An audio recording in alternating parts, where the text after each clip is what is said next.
Мачено и тоа како мачето.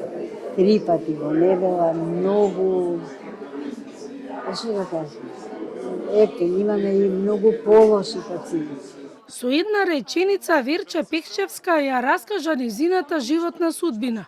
Диализата. Таа 24 години оди на диализа. 3 пати во неделата. Не направила трансплантација на бубрек.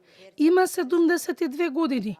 И со апел, редовни прегледи и колку може порано во животот да се направи трансплантација на бубрек. Прво ја не знае. Ќе бидам искрена, значи, после кога ми рекла може да се трансплантираш, имаш мајка, татко, ама ја не им кажува. Кај одам и шо јадам, и си рекла, и каде одам и што правам. До последен момент додека они не почина, они не знаат. И после веќе едноставно не се.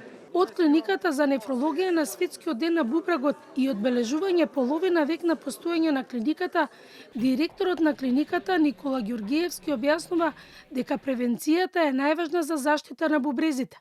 Пациентите се во пораст, но расте и листата на пациентите кои чекаат бубрек од починат донор.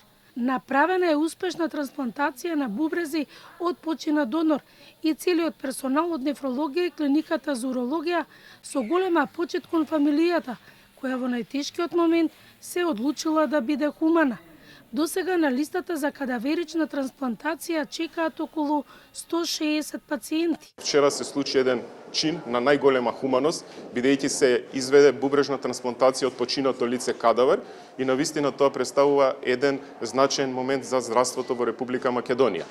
Исто така од ова место сакам да искажам една голема благодарност до фамилијата на донорот кој што се одлучи да ги донира органите и да спаси живот на голем број пациенти. Буџетот за оваа година, 25 година и основниот и усовниот е зголемен за над 30%, и тоа е само почеток во подобрување на заштитата на нефролошките болни. Со новина и од клиниката за гинекологија, повторно се воведува бесплатно методата за неконтролирање и испуштање урина при кашлање, кивање, смеење или физичка активност.